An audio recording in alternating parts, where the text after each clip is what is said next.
जी गहलोत साहब से कि वो आए और अपनी बात रखें। आदरणीय गहलोत साहब।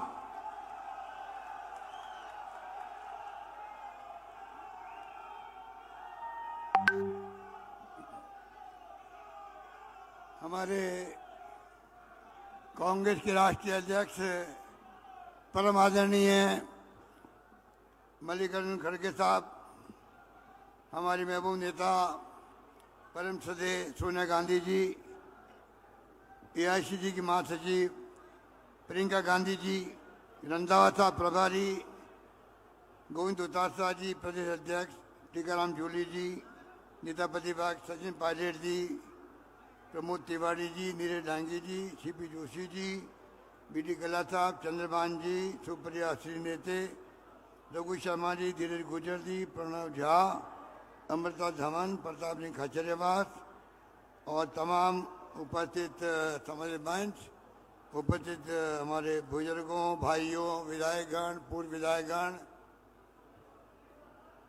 सबसे पहले मैं अपनी ओर से आप सबकी ओर से खड़गे साहब का, सोनिया जी का, प्रियंका जी का हार्दिक स्वागत करता हूं। मुझे खुशी है कि सोनिया जी के राजस्थान से राज्यसभा सदस्य बनने के बाद में पहला अवसर आया है जब वो हमारे बीच पधारी हैं। इस बात की हमें अत्यंत खुशी है। मैं उनका हृदय की गहराइयों से बधाई देता हूं। मुझे खुशी है कि आपने जयपुर चुना मैनिफेस्टो लॉन्च करने के लिए, और मैं आपको इस मौके पर मुबारक मौके पर कहना चाहूँगा, जैसा आप सब जानते हैं 25 साल पहले जब सोनिया गांधी जी ने, जब मैं प्रदेश कांग्रेस अध्यक्ष था, तब मौका दिया सीएम बनने का पहली बार। उस वक्त मैंने एक परंपरा डाली थी, कांग्रेस का मैनिफेस्टो जो आता है चुनाव के बाद में उसको भूल जाते हैं, कोई याद नहीं करता है। मैंने नई परंपरा शुरू करी। पहली कैबिनेट मीटिंग के अंदर मैंने मैनिफेस्टो को रखा, चीफ सेक्रेटरी को कहा, क्योंकि हम वादा करके आए मैनिफेस्टो के आधार पर, ये हमारा सरकारी डॉक्यूमेंट की तरह होगा और तमाम सरकारी स्कीमें मैनिफेस्टो में जो वादे किए हम जनता से, उसको सामने रख करके आपको पूरा करना है। एक नई शुरुआत हुई थी। जिला कलेक्टर, कमिश्नर, आपके सेक्रेटरी, तमाम लोगों के ब्रीफ केस के अंदर मैनिफेस्टो पहुंच गया। वो दिन याद है मुझे। वही परंपरा हमने दूसरी बार सीएम बना में तब रखी, तीसरी बार रखी, इस बार 90% मैनिफेस्टो हमने पूरा किया। मुझे खुशी है हमारी मैनिफेस्टो और हमारी जो योजनाएं थी उसमें खड़गे साहब ने, सोनिया जी ने, राहुल गांधी जी ने अब जो नया मैनिफेस्टो बनाया है वो एक प्रकार से इतिहास बन जाएगा देश के अंदर, ऐतिहासिक डॉक्यूमेंट बन जाएगा। इतना शानदार न्याय, इतनी शानदार गारंटी दी गई है। उसमें हमारे शहरी रोजगार की बात हो, गिग वर्कर एक्ट की बात हो, या राइट टू हेल्थ की बात हो, चिरंजीवी योजना की बात हो, 3 योजना हमारी रखी गई है उसके कांग्रेस के मैनिफेस्टो के अंदर राष्ट्रीय स्तर पर। इस बात की मुझे बहुत खुशी है। और मैं कहना चाहूँगा खड़गे साहब, आपकी टीम ने जो मैनिफेस्टो में थे, जिन्होंने मैनिफेस्टो बनाया है, राहुल गांधी जी की जो यात्रा थी, भारत जोड़ो यात्रा और भारत जोड़ो न्याय यात्रा, उसके अंदर जो हजारों लाखों लोगों से मिलना हुआ, इंटरेक्शन हुआ, गरीबों से, दलितों से, युवाओं से, छात्रों से, महिलाओं से, इस देश की जनता से, उसके आधार पर आप लोगों ने मैनिफेस्टो तैयार करवाया गया है। उसके आधार पर आपने राइट टू सोशल सिक्योरिटी दुनिया भर के मुल्कों में है। अब आपने शुरुआत कर दी है इस देश के अंदर भी हर परिवार को सोशल सिक्योरिटी मिले। इतना बड़ा काम आपने किया है। तो मैं उम्मीद करता हूं कि ये मैनिफेस्टो, हम सब यहाँ बैठे हुए हैं, हम एक संकल्प लेके जाएं, मैनिफेस्टो की भावना को, मैनिफेस्टो में लिखे हुए बिंदुओं को, आप जो ब्लॉक अध्यक्ष हैं, जिला अध्यक्ष हैं, मंडल अध्यक्ष हैं, वो भी, और हमारे विधायकगण भी, तमाम नेता लोग अपने अपने नाम से छपाओ और गांव-गांव, घर-घर में पहुंचाओ।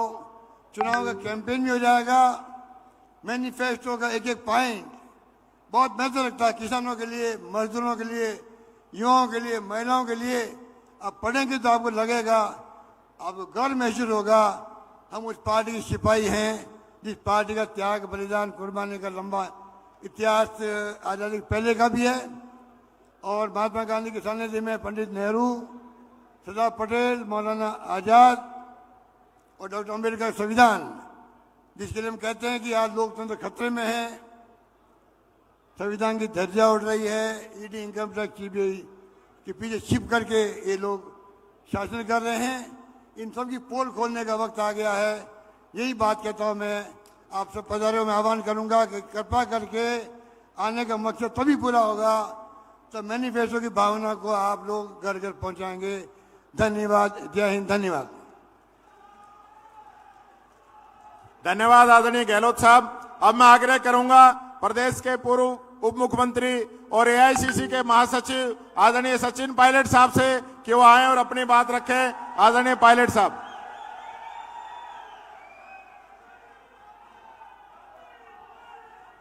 परम आदरणीय खड़गे साहब, हमारे महासचिव सम्माननीय प्रियंका गांधी जी, पूर्व मुख्यमंत्री अशोक गहलोत साहब, रंधावा जी, डोटासरा साहब, मंच पर सभी हमारे नेतागण, हमारे प्रत्याशीगण, मंत्री, पूर्व मंत्री, विधायक और आज इस सभा में मौजूद सभी नौजवान दोस्तों, बुजुर्गों, माताओं, बहनों, आज परम आदरणीय सोनिया गांधी जी, खड़गे साहब और प्रियंका जी जयपुर आए हैं, राजस्थान आए हैं।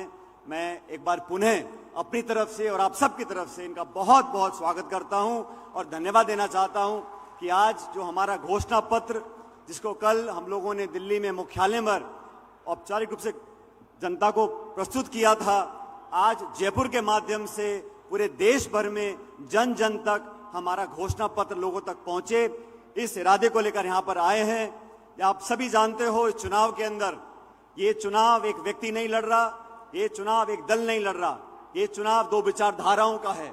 और 10 साल से इस देश में जो वातावरण बना है, 10 साल से केंद्र की सरकार ने जानबूझकर तमाम हमारी संवैधानिक संस्थाओं को नीतिगत तरीके से कमजोर करने का जो काम किया है, ये इस बात का चुनाव है कि 10 साल से जनता के साथ वादा खिलाफी हुई है। मैं धन्यवाद देना चाहता हूं खड़गे साहब का।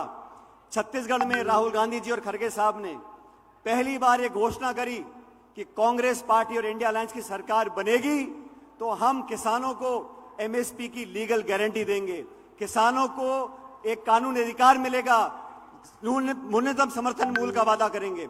हमारे जो घोषणा पत्र है, महिला, नौजवान, श्रमिक, हर वर्ग को साधने का काम हम लोगों ने किया है। ये चुनाव देश के लिए निर्णायक चुनाव है। आने वाले दिनों में प्रियंका जी, राहुल जी, खड़गे साहब तमाम राजस्थान के अलग अलग क्षेत्रों में जाएंगे, प्रचार करेंगे। लेकिन मैं आप सब लोगों से आह्वान करना चाहता हूं, कांग्रेस कार्यकर्ता के नाते हमारी जिम्मेदारी बनती है कि हमारी सोच, हमारी विचारधारा, हमारा घोषणा पत्र जन जन तक पहुंचे। जब तक हमें काम नहीं करेंगे और चुनाव बूथ पे नहीं लड़ेंगे, तब तक हम अच्छी तरह कामयाब नहीं हो सकेंगे। विधानसभा चुनावों में थोड़ी कमी रह गई, हम सरकार नहीं बना पाए, लेकिन दोबारा मौका हम लोगों को मिला है। राजस्थान से अधिकांश सीटों पर कांग्रेस पार्टी जीतेगी तो पूरे देश में संदेश जाएगा। और 2004 में भाजपा ने घमंड और अहंकार में प्रचार किया था इंडिया शाइनिंग का, आज 20 साल बाद वही होगा जब सोनिया जी के नेतृत्व में 2004 में कांग्रेस की सरकार बनी थी। 24 में भी पलटफेर होगा, एनडीए हारेगी, इंडिया जीतेगी और हमारी सरकार बनेगी।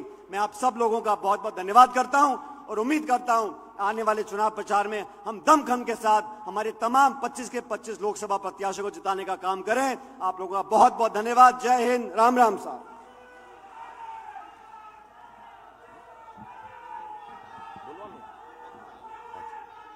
धन्यवाद पायलट साहब। अब मैं आवाज दूंगा उस शख्सियत को जिसने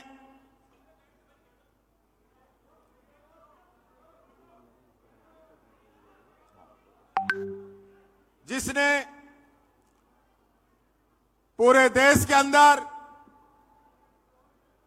आम व्यक्ति को जो कानून दिए, चाहे राइट टू एजुकेशन हो, चाहे राइट टू इंफॉर्मेशन हो, चाहे राइट टू फूड हो, चाहे राइट टू एम्प्लॉयमेंट हो, ऐसे कानून हमारी सरकार के द्वारा पिछले 10 वर्षों में दिए गए थे, जिनकी अध्यक्षता में ये सारे कानून बने। ऐसी आदरणीय सोनिया गांधी जी, जोरदार ताली बजाकर सब लोग सोनिया जी का स्वागत करें। हमारी सोनिया गांधी जी के स्वागत के लिए माला पहना के आदरणीय अशोक जी गहलोत साहब उनका स्वागत करें। शॉल उड़ाकर आदरणीय सचिन जी पायलट साहब उनका स्वागत करें। माला पहनाकर हमारे सह प्रभारी चिरंजीव राव जी उनका स्वागत करें। मैं उनको आमंत्रित करता हूं। साथियों, देश के अंदर देश की महिला शक्ति को जगाने वाली, उनको राजनीतिक और सामाजिक जीवन में नई पहचान देने वाली और लड़की हूं लड़ सकती हूं का नारा देने वाली हमारी एआईसीसी की महासचिव आदरणीय प्रियंका गांधी जी को आमंत्रित करता हूं। वो आए और अपनी बात रखें और जोरदार तालियों के साथ प्रियंका जी का स्वागत करें।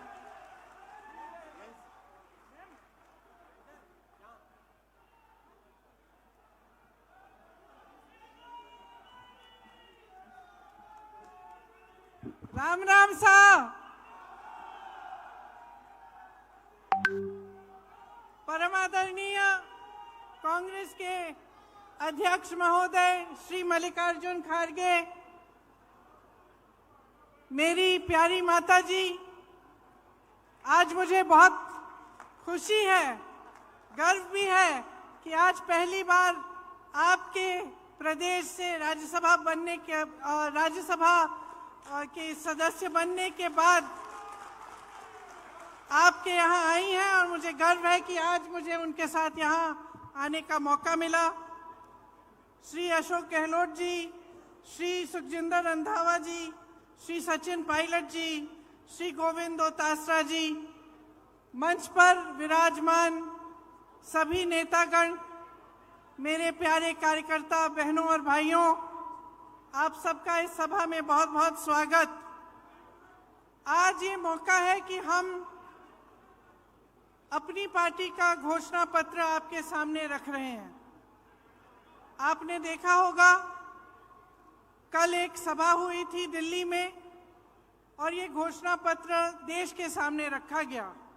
इसे हमने न्याय पत्र का नाम दिया है ताकि ये स्पष्ट हो कि ये एक सिर्फ घोषणाओं की एक सूची नहीं है जिन्हें हम चुनाव के बाद भूल जाएंगे। ये एक संघर्ष की आवाज है, इस देश की आवाज है जो आज न्याय मांग रही है। और इसका मतलब क्या है? देखिए, आज की परिस्थितियां क्या है, आप मुझसे अच्छी तरह जानते हैं। बेरोजगारी चरम पे है। 45 सालों में इतनी बेरोजगारी नहीं रही जितनी आज है। आपने 10 सालों से मोदी जी की सरकार देखी, भाजपा की सरकार देखी, और अगर आप एक दूसरे से पूछते हैं, अड़ोस पड़ोस के घरों में जाते हैं, अपने घरों में खुद झांक के देखते हैं, तो क्या पता चलता है क्या किया इन्होंने बेरोजगारी को हटाने के लिए? बड़े बड़े वादे किए थे, बड़ी बड़ी घोषणाएं की थी, एक भी पूरा नहीं किया। आज बेरोजगारी बहुत ज्यादा है और इन्होंने क्या किया? अग्निवीर जैसी स्कीम लाई, जिससे वो बच्चे, वो नौजवान जो मेहनत करके रोज रोज वर्जिश करके टेस्ट लेते हैं सेना में जाने के लिए, उनकी आशाएं टूट गई।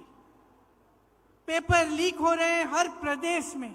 जहां देखिए नौजवान मुश्किल से पढ़ाई कर रहा है, माता पिता कमाकर उसको मुश्किल से लोन लेके कैसे भी उसकी पढ़ाई करा रहे हैं, उसके ट्यूशन करा रहे हैं, पेपर लीक हो जाता है, नौकरी नहीं मिलती। ये परिस्थितियां हैं। आज महंगाई की ये परिस्थिति है कि ठीक है, चुनाव आने लगा तो 2 महीने पहले इन्होंने गैस सिलेंडर का दाम कम कर लिया, लेकिन इतने सालों से क्या दाम था? इतने सालों से आप क्या देख रहे हैं, आपका अनुभव क्या है? मेरी बहनें जानती हैं, त्योहार आता है घबराहट होती है कि कैसे खर्चा करेंगे, लिपाई पुताई कैसे कराएंगे, त्योहार के लिए नए कपड़े कैसे खरीदेंगे, दुकान जाएंगे क्या खरीद पाएंगे। ये परिस्थितियां हैं। किसानों की क्या परिस्थिति है? किसान सड़क पर आंदोलन करता है, प्रधानमंत्री जी उनकी सुनवाई ही नहीं करते। जीएसटी से मारा जा रहा है, हर चीज पे जीएसटी लगी जा रही है, पेट्रोल डीजल के दाम आसमान छू रहे हैं, और किसान अपनी मेहनत से अपने बच्चों को पढ़ाता है, लिखाता है, कोशिश करता है, पूरी अपना पसीना बहाता है, अपने बेटे को सेना में भेजना चाहता है, वहां पे भी रुकावट, कमाई में भी रुकावट, महंगाई बढ़ती जा रही है, बेरोजगारी बढ़ती जा रही है। और एक अनोखी बात है, आपने देखा होगा पिछले 5 सालों में क्या इन चीजों की, ये जो परिस्थितियां हैं आपके, ये जो संघर्ष हैं, क्या इनके बारे में आपको टीवी पे कुछ दिखता है? क्या मीडिया में दिखता है? क्या अखबारों में पढ़ने को मिलता है कि भाजपा की सरकार आते ही राजस्थान में चिरंजीवी स्कीम बंद हो गई, कि 25 लाख की आपको बीमा मिल रही थी स्वास्थ्य के लिए, कांग्रेस पार्टी दे रही थी, और आज 5 लाख हो गया है? क्या ये चीजें आपको पढ़ने को मिलती हैं? क्या इसके बारे में आपको जानकारी मिलती है? तो परिस्थितियां इतनी खराब हैं देश में, जो गरीब है उसके लिए कोई सुनवाई नहीं है, उसके लिए कोई आगे का रास्ता ही नहीं है। बड़े बड़े उद्योगपति हैं, आपने खुद देखा किस तरह से महलों में रह रहे हैं, उनकी शादियां किस तरह से होती हैं, और देश की जितनी भी संपत्ति है उनको सौंपी जाती है। उनके हजारों करोड़ के जो लोन है वो माफ हो जाते हैं, किसान के 10,000 के लोन के लिए किसान आत्महत्या करता है। ये परिस्थितियां हैं आज, लेकिन आपको जानकारी नहीं मिलती। आप टीवी देखते हैं तो अच्छी अच्छी चीजें दिखती हैं, सिर्फ होर्डिंग देखते हैं तो बड़ी बड़ी अच्छी अच्छी चीजें दिखती हैं, क्योंकि सबसे भीषण जो प्रहार है आज वो आपकी जागरूकता पर हो रहा है, जनता की जागरूकता पर हो रहा है आक्रमण। चाहे वो मीडिया की तरफ से हो, टीवी की तरफ से हो, भाजपा की पूरी जो मशीनरी है उसकी तरफ से हो, तो जानकारी आपको मिल नहीं रही है सही। जनता सोच रही है कि किसी का तो भला किया होगा, अच्छा अच्छा दिख रहा है, इश्तिहार टीवी पे दिख रहा है सब कुछ, तो किसी का तो भला हुआ होगा, इसीलिए ये सब हो रहा है। लेकिन असलियत क्या है, इसको पहचानने का अब समय आ गया है। आपको सिर्फ ये सुनाई देता है 400 पार, आपको सिर्फ ये सुनाई देता है कि मोदी जी कहाँ भ्रमण कर रहे हैं, कभी आसमान में, हवा में, हवाई जहाज में उड़ रहे हैं, कभी समुंदर के अंदर जाके नीचे, पानी के नीचे हैं, तो यही दिख रहा है आपको। लेकिन आपको ये नहीं दिख रहा कि आज इस देश की असली परिस्थितियां क्या है। ये सिर्फ आपको अपने जीवन में दिख रहा है, अपने अनुभव में दिख रहा है, सिर्फ आपके संघर्ष आप पहचान रहे हैं, इस देश की सरकार इसको पहचान नहीं रहे हैं। आप जानते हैं कि 10 सालों में जहां जहां आपको तकलीफ हुई वहां कोई आपकी मदद करने के लिए नहीं आया। जितनी भी स्कीमें हैं बड़े बड़े उद्योगपतियों के लिए बनी हैं, ये कहते हैं आपको 5 किलो राशन देंगे लेकिन आपको रोजगार नहीं देंगे, आपके बच्चों को अपने पैरों पे खड़े होने का मौका नहीं देंगे। तो आपको अब जो समय आ गया है कि आपको जागरूक बनना है, ये आप बहुत अच्छी तरह से समझ लीजिए। जब हम न्याय की बात करते हैं, हम ये कह रहे हैं, ये पहचान कर कह रहे हैं कि आपके जीवन में अन्याय हो रहा है, चाहे वो गरीब हो उसकी सुनवाई नहीं है, चाहे कमजोर हो उसकी सुनवाई नहीं है, मजदूर की सुनवाई नहीं है, आज स्त्री की सुनवाई नहीं है, उसकी कहानी कोई नहीं सुनाता, आपको कहीं नहीं दिखेगा मीडिया में, टीवी में। और भाजपा के नेता आपसे ये बातें नहीं करेंगे। चाहे ड्राइवर हो, ऑटो का ड्राइवर हो, चाहे माली हो, चाहे बढ़ई हो, चाहे हस्तकला में कोई काम कर रहा हो, इनकी कहानियां आप सुनते नहीं हैं। इसीलिए हमने अपने जो न्याय पत्र में लिखा है वो इन्हीं की कहानियों के तहत, इन्हीं के अनुभव पर लिखा है। आपकी ही आवाज है इस घोषणा पत्र में, इस न्याय पत्र में। भाजपा के नेता मोदी जी एक खोखले संसार, एक खोखली दुनिया में रह रहे हैं। गाजे बाजे में, शोहरत में आपको सिर्फ अच्छा अच्छा दिखता है, बड़ी बड़ी इवेंट बाजी दिखती है। सच्चाई छुपाने के लिए है ये, और जितने भी प्रयास हैं वो सिर्फ सच्चाई छुपाने के लिए हैं।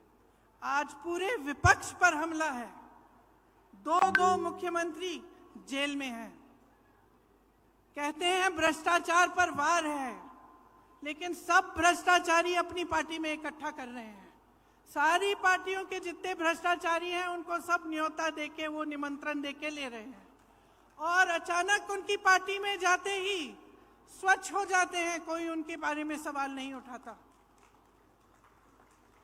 तो ये बहाना है, ये पूरा बहाना है कि इनकी दुनिया सक्षम रहे, बड़े बड़े उद्योगपतियों की, इनकी, और वो भी गिने चुने उद्योगपति हैं, सारे उद्योगपति नहीं हैं।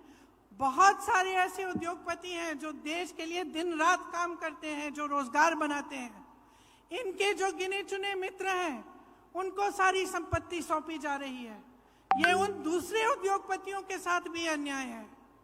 तो ये पूरी जो परिस्थितियां हैं देश की, इनको समझने की बहुत खास जरूरत है। आज जो आप वोट डालने जा रहे हैं वो वोट इस देश के लोकतंत्र को बचाने के लिए जा रहा है।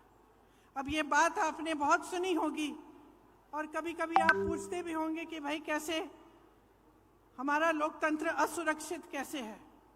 तो ये असुरक्षित इसलिए है क्योंकि जितनी भी ऐसी संस्थानें हैं और जो बड़ी बड़ी इंस्टीट्यूशंस हैं जो लोकतंत्र को बचाने के लिए हैं, उनको कमजोर किया गया है, उनका गलत तरह से इस्तेमाल हो रहा है। आज ये नौबत आ गई है कि जनता को ईवीएम पे भी भरोसा नहीं है।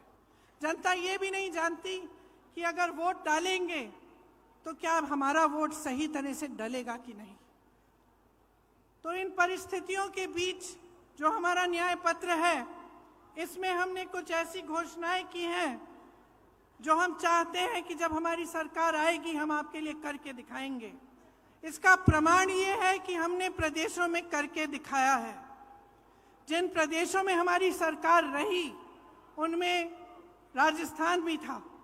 आपने देखा कि राजस्थान में किस तरह से जो स्कीम लागू करवाई थी, और जैसे मैंने कहा चिरंजीवी जैसी स्कीमें, जिससे आपको पूरी तरह से स्वास्थ्य की सुविधाएं मिलती थी। तो हमारे न्याय पत्र में किसानों के लिए 5 गारंटी हैं। एमएसपी का को हम कानून बनाएंगे, गहलोत जी ने भी आपको बताया।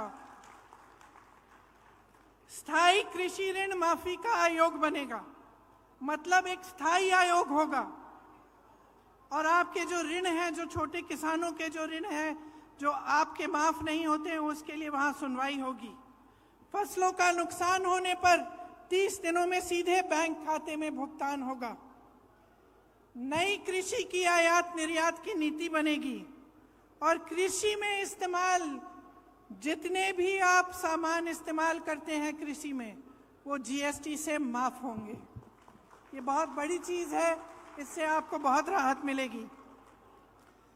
मैंने बेरोजगारी की बात की। युवाओं के लिए केंद्र में 30 लाख जो खाली पद भरे हैं, पड़े हैं, उन्हें भारी करने का काम हमारी सरकार करेगी। हर परिवार में जो पहली नौकरी है वो पक्की मिलेगी, और स्नातक पास को 1 लाख रुपए मिलेंगे। ये जो पेपर लीक होते रहते हैं जिससे आपका बहुत नुकसान होता है, और पढ़े लिखे बच्चे बेरोजगार बैठे रहते हैं, उसके समाधान के लिए एक नया कानून बनाया जाएगा। सख्ती से जो ऐसे काम कराएंगे, सख्ती से उन पर कार्रवाई होगी, और एक जॉब कैलेंडर बनेगा जिसमें जो नियुक्ति के जो डेट हैं, जो इम्तिहान के डेट हैं, रिजल्ट के डेट हैं, वो पहले से बताए जाएंगे। जो लोग गिग इकोनॉमी में काम करते हैं, गिग इकोनॉमी मतलब जैसे शहरों में आप जो डिलीवरी वाले युवा हैं जो डिलीवरी करते हैं, इस तरह की जो नौकरियां हैं, इनको सामाजिक सुरक्षा मिलेगी। और एक 5,000 करोड़ रुपए का फंड बनेगा युवाओं के लिए, ताकि युवा जब अपने कारोबार शुरू करना चाहें तो उनको लोन मिलेगा और उनको पैसे दिलवाए जाएंगे। महिलाओं के लिए खास हमने कुछ सोचा है कि हर जो गरीब महिला है उसे सालाना 1 लाख रुपए सरकार से मिलेंगे। केंद्र में जो नई भर्तियां हैं उनमें से 50% महिलाओं को दी जाएंगी।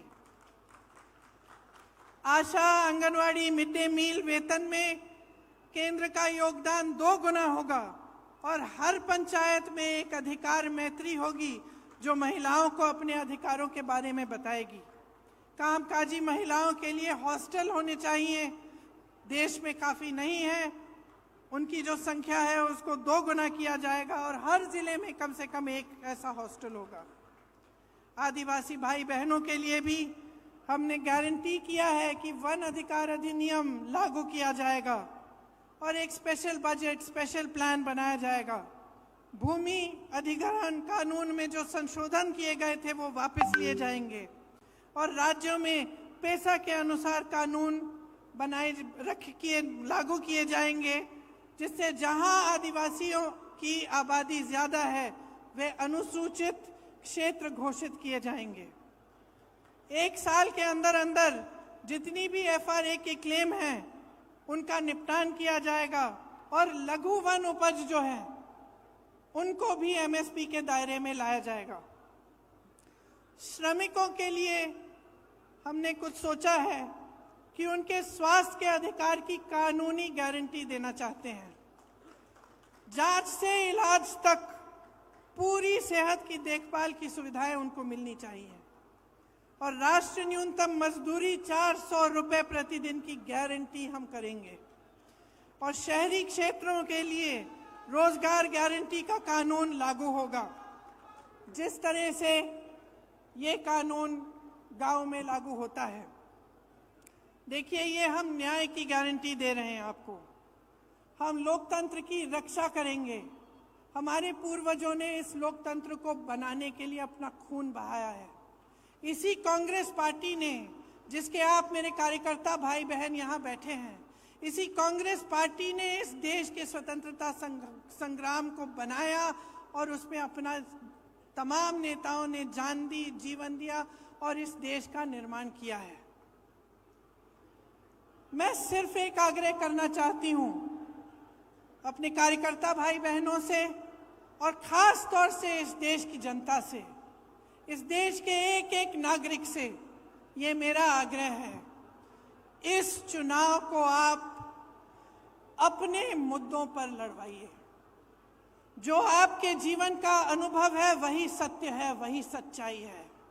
जो आपको दिखाई दे रहा है टीवी पे, इश्तिहारों पे, होर्डिंग्स पे, ये सच्चाई नहीं है। जो ये मोदी जी ने इवेंट बाजी बना रखी है, गाजा बाजा, ये सब जो लोग सोचते हैं कि धर्म के नाम पर, जाति के नाम पर या आपका ध्यान कहीं और आकर्षित करके गद्दी पर सुरक्षित रहेंगे, उनको सच्चाई दिखाइए। क्योंकि जब तक आप अपने अनुभव पर उतरकर अपना वोट नहीं देंगे, जब तक आप अपनी सच्चाई, अपने सत्य, अपने अनुभव के आधार पर इस देश के निर्माण को नहीं करवाएंगे, तब तक ये हालात बदलेंगे नहीं। और हम ये हालात बदलना चाहते हैं, हम आपके हालात बदलना चाहते हैं। हम चाहते हैं कि आप अपने पैरों पे खड़े हों, कि सब सुविधाएं आपको मिले, कि देश की सारी संपत्ति आपके हाथों में जाए। इसीलिए ये चुनाव आपका चुनाव होना चाहिए। ये चुनाव इस देश के लिए होना चाहिए, इस देश की धरती के लिए, इस देश की मिट्टी के लिए, इस देश के लोकतंत्र के लिए, इस देश के संविधान को बचाने के लिए। और मेरी पूरी उम्मीद है कि इसी आधार पर आपका वोट जाएगा। तो आप सबको बहुत बहुत धन्यवाद। कुछ लंबा मैं बोली, अध्यक्ष जी को भी बोलना है। आपने बहुत ध्यान से मेरी बातों को सुना है, इसके लिए बहुत बहुत धन्यवाद। मेरे साथ एक बार बोलिए, जय हिंद। धन्यवाद। धन्यवाद मैडम। अब मैं आग्रह करूंगा श्रीमती सोनिया गांधी जी से, खड़गे साहब से, प्रियंका जी से और हमारे संपूर्ण मंच से कि देश का विजन न्याय पत्र 2024 राजस्थान की जनता के लिए यहां पे जारी करें।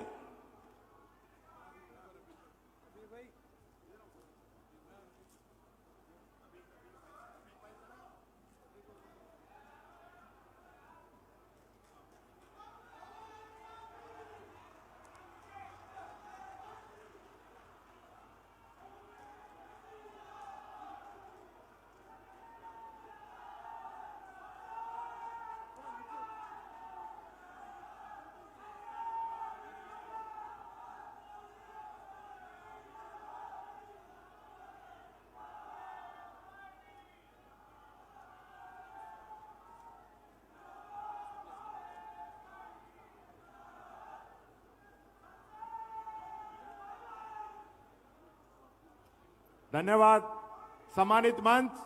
अब मैं आग्रह करूंगा हमारी कांग्रेस पार्टी के राष्ट्रीय अध्यक्ष, जिन्होंने 7 साल की उम्र के अंदर दबंगों द्वारा अपना घर जलते हुए देखा है, उस घर में अपनी मां और बहन को जलते हुए देखा है, उस संघर्ष से यहां तक पहुंचने वाले और राजनीति के अंदर मात्र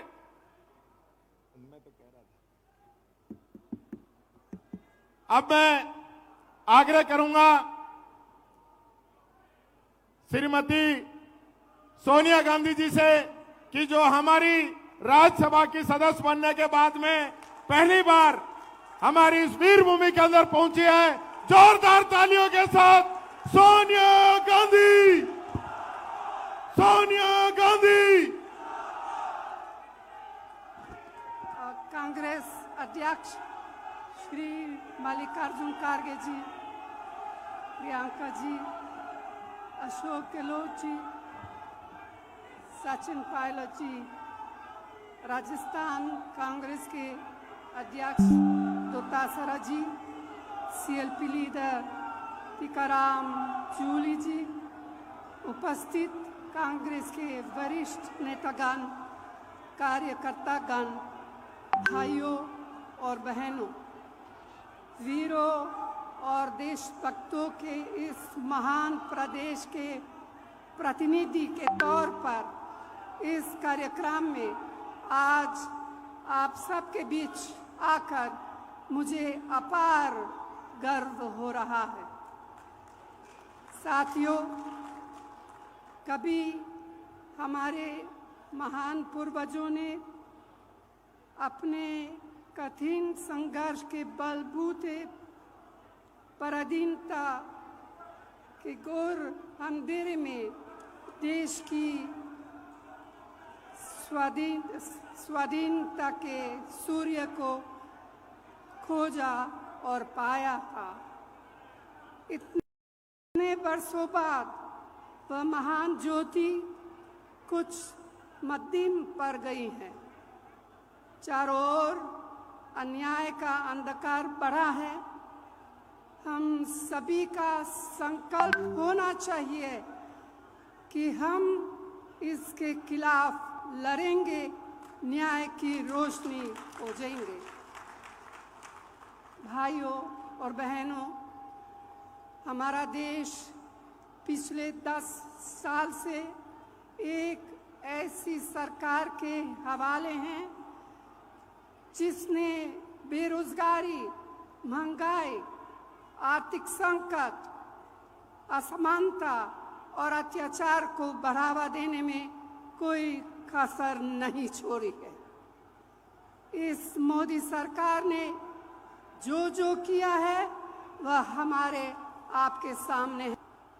इसीलिए यह समय हताशा से भरा हुआ है, लेकिन जान लीजिए कि हताशा के साथ ही उम्मीद का भी जन्म होता है। मुझे पूरा यकीन है कि कांग्रेस के हमारे साथी न्याय के दीपक को अपने सीने की आग से जलाएंगे और हजार आंधियों में उसे संभाल कर आगे बढ़ेंगे, क्योंकि यह देश सिर्फ चंद लोगों की जागीर नहीं है, यह देश हम सबका है। इसे हमारे पुरखों ने अपने खून से सींचा है, इसकी हवाओं में हमारी माँ बहनों के पसीना का नमक है। यह देश हमारे बच्चों का आंगन है। इस देश के मासूम बच्चों से उनके हिस्से का न्याय छीना नहीं जा सकता। भाई और बहनों, देश के ऊपर हो जाने की बात सपने में भी नहीं सोची जा सकती। क्या कोई देश से बड़ा कोई हो सकता है? जो ऐसा सोचता है, देश की जनता, मेरी प्यारी बहनें, नौजवान, किसान, मजदूर, आदिवासी उसे सबक सिखा देते हैं। दुर्भाग्य से आज हमारे देश में ऐसे नेता सत्ता में विराजमान हैं। मोदी जी खुद को महान मानकर देश और लोकतंत्र की मर्यादा का चिढ़ारण कर रहे हैं। विपक्षी नेताओं को डराने, धमकाने, भाजपा में शामिल कराने के लिए तरह तरह के हथकंडे अपनाए जा रहे हैं। तो भाइयों और बहनों, आज हमारे देश का लोकतंत्र खतरे में है। मेहनत से कड़ी की गई लोकतांत्रिक संस्थाओं को राजनीतिक सत्ता का हथियार से बर्बाद किया जा रहा है। यही नहीं, हमारे संविधान को बदलने का षड्यंत्र रचा रहा है। पूरे तंत्र में भय बताया जा रहा है। यह सब क्या है? ये तो तानाशाही है और हम सब इस तानाशाही का जवाब देंगे। आज रोज की कमाई से खाने पीने का सामान तक जुटा पाने मुश्किल है। मेहनतकश कामगार के परिश्रम का मोल कम होता जा रहा है। रसोई की महंगाई बार बार मेरी बहनों की अग्नि परीक्षा ले रही है। किसानों और मध्यम वर्गीय परिवारों के बच्चियां बेरोजगार हैं। गरीब जितना जोर लगा ले, उसके पास शक्ति, सफलता और रोशनी पहुंच नहीं पा रही है। साथियों, आज देश महान जनता का आपकी जागरूकता का रास्ता देख रहा है। इसीलिए भारतीय राष्ट्रीय कांग्रेस ने अपने न्याय घोषणा पत्र को 5 हिस्सों में बांटा है, जिसका लोकार्पण अभी हुआ और जिसके बारे में प्रियंका ने विस्तार से आपको बताया है। तो भाइयों और बहनों, मुझे पूरा विश्वास है कि कांग्रेस के बहादुर और मेहनती साथी अपने फर्ज निभाते हुए इसके एक एक संकल्प को, एक एक गारंटी को कोने कोने तक पहुंचाने में कोई कोर कसर नहीं छोड़ेंगे। आप सबको यहाँ आने के लिए दिल से बहुत बहुत धन्यवाद। जय हिंद। धन्यवाद मैडम सोनिया गांधी जी। अब मैं आग्रह करूंगा कांग्रेस पार्टी के राष्ट्रीय अध्यक्ष आदरणीय मल्लिकार्जुन खड़गे साहब से कि वो आए और अपनी बात आप लोगों के बीच में रखें, जिन्होंने दशकों से अपने सामने चुनाव लड़ने वालों को धूल चटाई है। मात्र 82 साल की उम्र तक एक चुनाव में हारे हैं, बाकी कहीं भी चुनाव लड़े सारे चुनाव जीते हैं। ऐसे हमारे राष्ट्रीय अध्यक्ष खड़गे साहब, जोरदार एक बार नारा, मल्लिकार्जुन खड़गे। धन्यवाद। आज के इस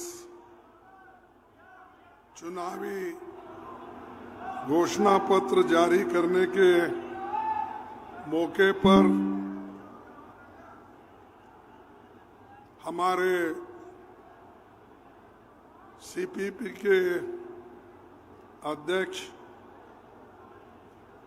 और कांग्रेस के भूतपूर्व अध्यक्ष सोनिया गांधी जी और इस मौके पर जो हमारे को सभी को संबोधित किए,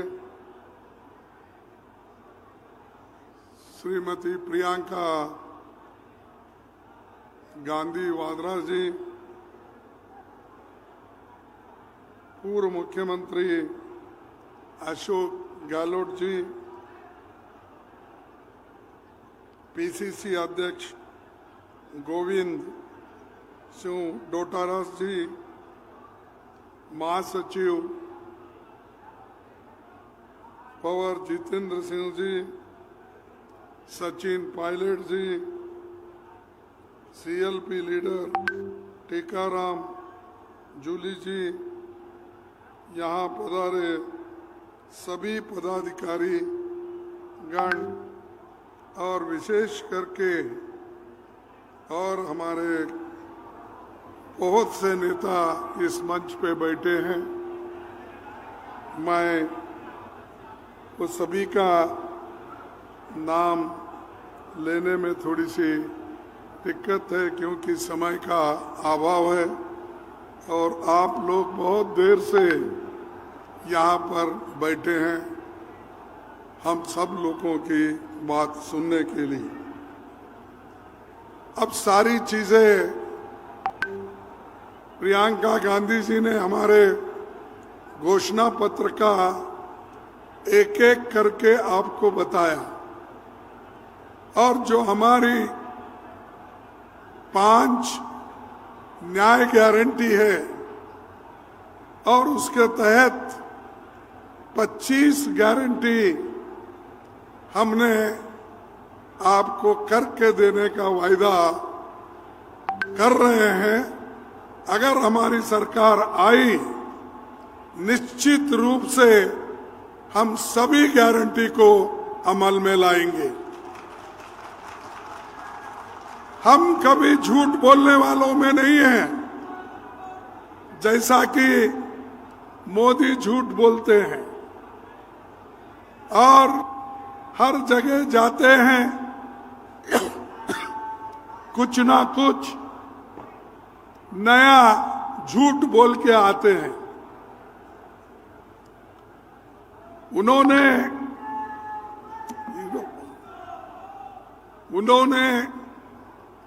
कितने गारंटी हमसे पहले दिए हैं, कौन सा गारंटी उन्होंने लोगों को दिया है, लोगों तक पहुंचा है, मैं आप सबसे पूछना चाहता हूं। पहला तो बहुत बड़ा गारंटी युवाओं को दिया। कौन सी गारंटी? युवाओं को कहा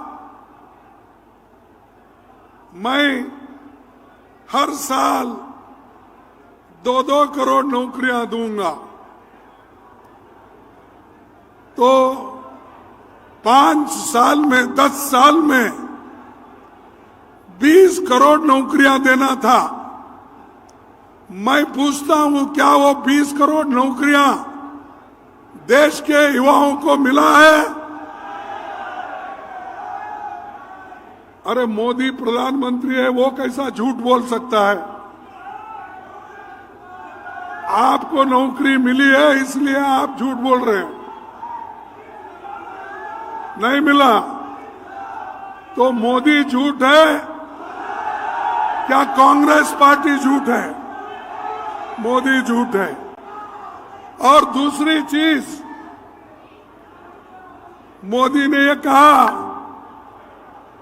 बाहर के देशों में कांग्रेस पार्टी के लोग काला धन रखा है, वो काला धन लाकर मैं हर एक को 15-15 लाख दूंगा।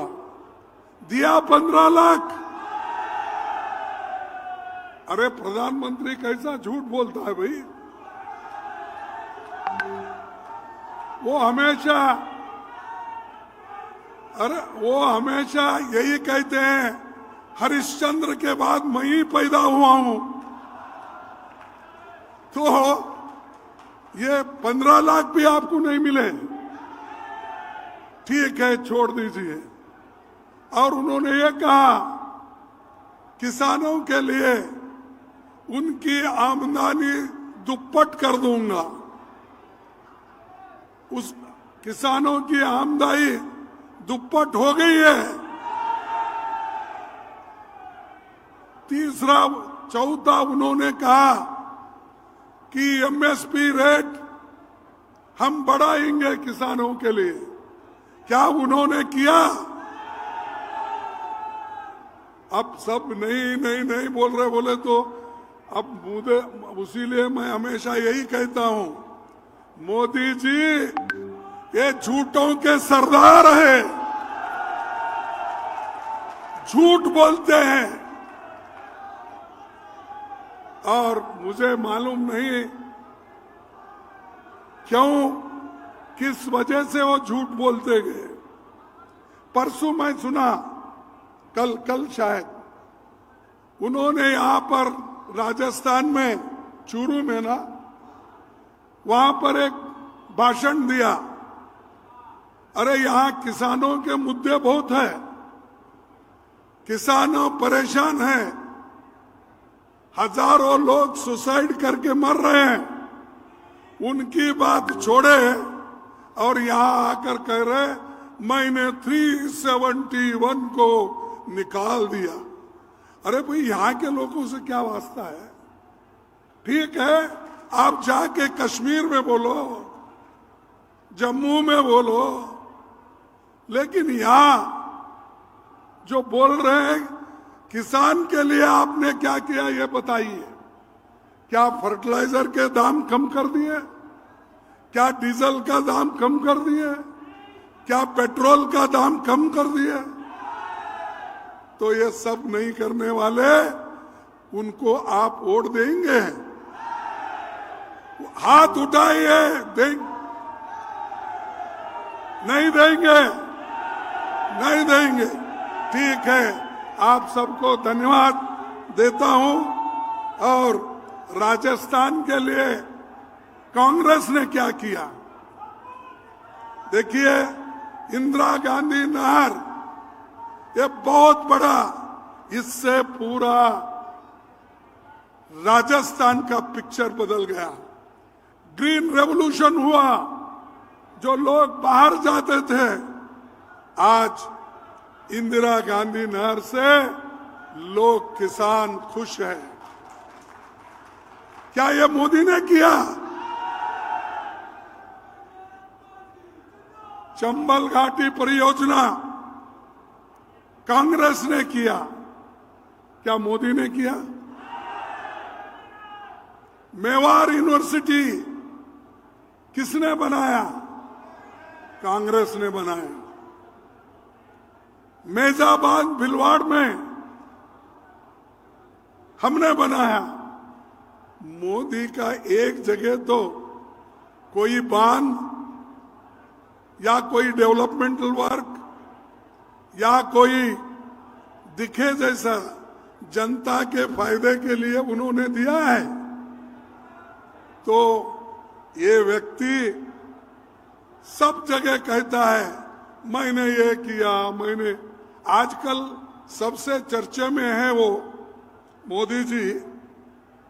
अब रेलवे लाइन तो पहले ही डाले हुए थे, ब्रिटिश के जमाने से लेकर हमारे पंडित जवाहरलाल नेहरू जी और रेल मंत्री जितने भी कहीं भी रेल डालना था वो तो रेलवे हमने कर दिया था। अब मोदी क्या कर रहे हैं, उस पे एक एक ट्रेन छोड़ना, हरी झंडी बताना। अरे ये तो इंफ्रास्ट्रक्चर हमने किया, उसका क्रेडिट भी आप लेते हो और रेलवे स्टेशन पे जाके ऐसा हिलाते बैठते हैं। तो ये मोदी की देन है, बगैर काम करते हुए, बगैर काम किए क्रेडिट लेने का उनका हमेशा से ये बात है। अब एम्स जोधपुर में आया, किनके काल में आया? एम्स किसके काल में आया? आईआईटी जोधपुर, आईआईएम उदयपुर, बिसलपुर बांध, Maharana Pratap airport, HAL, BL, BHEL, ये सारे चीजें कांग्रेस के जमाने। और मोदी जी कहते हैं देश का विकास हो रहा है और मैं देश के विकास के लिए काम कर रहा हूं। और इस बार नया सॉन्ग लाए हैं, नया ड्रामा कर रहे हैं। क्या कर रहे हैं कि वो कह रहे हैं मोदी की गारंटी, वो पार्टी का नाम भी नहीं बोलते या वो बीजेपी का नाम नहीं बोलते। मोदी है तो मुमकिन है, मोदी है तो एक गारंटी है। मोदी की क्या गारंटी है भाई? मैंने जो गिना था वही गारंटी, नहीं देने का गारंटी, यह मोदी की गारंटी। और ये हर जगह कह रहे हैं मेरी गारंटी। अरे ये गारंटी तो हमारा शब्द है, मोदी ने चुरा लिया, चुरा लेके आज मेरी गारंटी, मेरी गारंटी, मोदी गारंटी बोल रहे। अरे हमने तो हिमाचल में गारंटी दी और प्रियंका जी यहाँ है, उन्होंने खूब मेहनत किया और वहां की सरकार हमारी आई। वो जो गारंटी हमने वहां दिया था उसको हमने लागू किया। कर्नाटक में हमने 6 गारंटी दी थी, हम उसको लागू किया। तेलंगाना में हम गारंटी दी थी, वो 6 गारंटी हमने लागू किया। तुम्हारी कौन सी गारंटी है भाई? झूठ बोलने के अलावा कोई गारंटी ही नहीं है। उसके बाद मैं ये कहूंगा कि मोदी जी हमेशा लोगों को भ्रमित करते हैं, दिशाभूल करते हैं। आपने इस देश के लिए कुछ भी नहीं किया, फिर भी हर जगह बोलते फिरते हैं कांग्रेस वाले कुछ नहीं किए, 70 साल में कुछ नहीं। अरे भाई हम तो 55 साल थे, 55 साल में क्या किए उसका हिसाब दे रहे हैं। और जयपुर में क्या किए, राजस्थान में क्या किए, इसका हिसाब हम दे रहे हैं। तुम दो ना तुम्हारा हिसाब, तुम क्या किए वो बोलो। बोलने की ताकत उनमें नहीं है, सिर्फ गालियां देने की है। बात उठी तो कांग्रेस को गालियां देना, बात करे तो गांधी फैमिली को गालियां देना। अरे ऐसी गालियां दे के तुम कितने दिन बच जाओगे? एक दिन ऐसा भी आएगा कि तुम जो बातें कर रहे हैं, गद्दी से उतरने के बाद लोग यही सवाल पूछेंगे तुमने देश के लिए क्या किया? ये गालियां आपने दी, ये ले लो तुम्हारे गालियां वापिस। तो ये जो हमेशा अब फॉरेन पॉलिसी उनकी, विदेश नीति में भी उन्होंने हर बार कहा देश मजबूत हुआ। ठीक है, मजबूत भी हुआ। हमारे जमाने में तो इंदिरा गांधी जी पाकिस्तान के 2 टुकड़े करके बांग्लादेश को आजाद कराया। ऐसा कोई उदाहरण है? अरे यहां चाइना वाले आके आहिस्ता आहिस्ता कब्जा कर रहे हैं, घर बन रहे हैं, विलेज के नाम बदल रहे हैं, टाउन के नाम बदल रहे हैं, और उसके बारे में आप जिक्र नहीं करते। लेकिन आप सिर्फ कि मैं मजबूत हो गया, मेरी 56 इंच की छाती है। भाई तुम्हारी 56 इंच की छाती तुम्हारे पास रख लो, और तुम्हारी 56 इंच है, 55 इंच है, 54 इंच है, क्या है? एक आधा टेलर को बुलाएंगे और टेप लगा के देखेंगे और क्या है। तो ये जो मोदी जी ये लोगों को कुछ नहीं किए, इसीलिए आज हमने 5 गारंटी और 20 उसके तहत 25 गारंटी हम दे रहे हैं, सबके लिए, युवाओं के लिए दे रहे हैं, महिलाओं के लिए दे रहे हैं, किसानों के लिए दे रहे हैं, और हमारे दूसरे कारागार के लिए दे रहे हैं, श्रमिक को दे रहे हैं। ये सब 5 गारंटी हम इसलिए दे रहे हैं कि उनका जीवन सुगम हो। लेकिन इसके बारे में मोदी कभी बात नहीं करते। जो बात आपके तरफ से पार्लियामेंट में करता है, राज्यसभा में करता है, उनको सब बाहर डालते हैं। हम जब यहां पर सेशन चल रहा था, दिल्ली की लास्ट सेशन में, इन्होंने सैकड़ों लोगों को बाहर निकाला और बाहर निकालकर सदन चलाया। ये कौन सी डेमोक्रेसी है? हमको बाहर डाल के अगर आप सदन चलाते हो तो आप कौन से डेमोक्रेसी में है? इसीलिए ये लड़ाई सिर्फ न्याय की नहीं है, या ये लड़ाई सिर्फ आपको कुछ देने की बात नहीं है। सबसे बड़ा ये जो लड़ाई है, डेमोक्रेसी को बचाना और लोकतंत्र को बचाना, और उसी तरह देश के संविधान को बचाना। जब तक देश का संविधान सुरक्षित नहीं होगा, किसी को भी कुछ मिलने वाला नहीं है।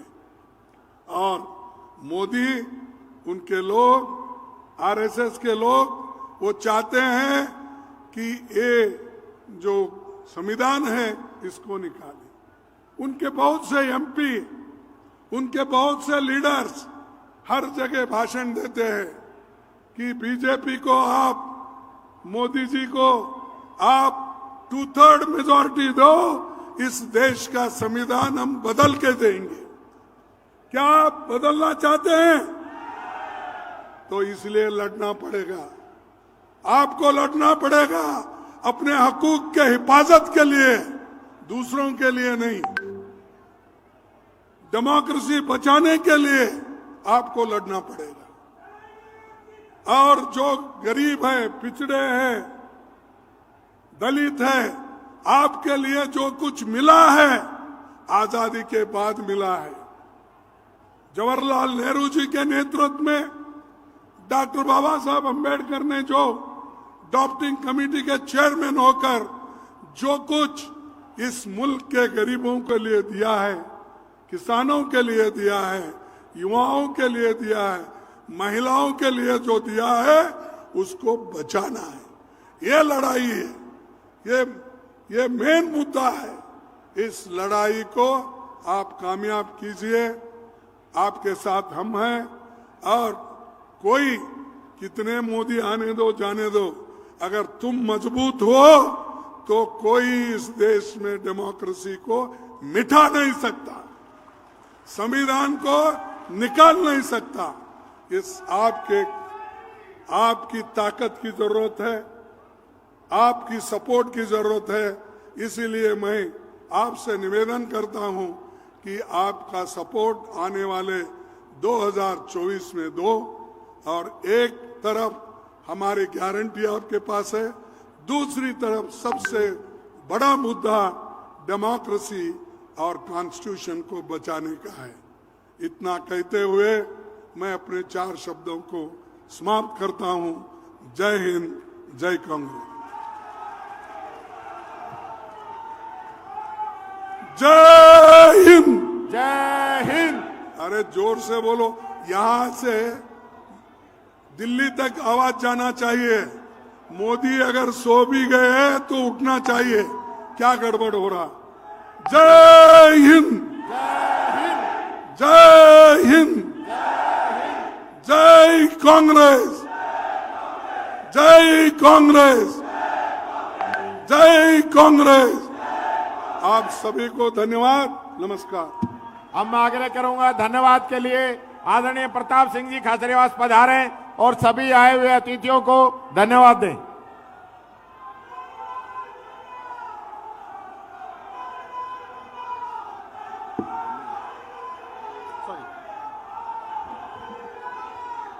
जय श्री श्याम।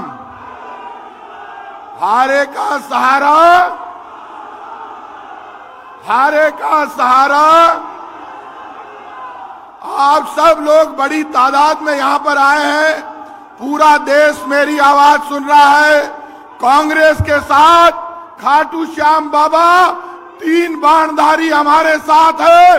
हिंदुस्तान में कांग्रेस की सरकार बनेगी, आप देख लेना।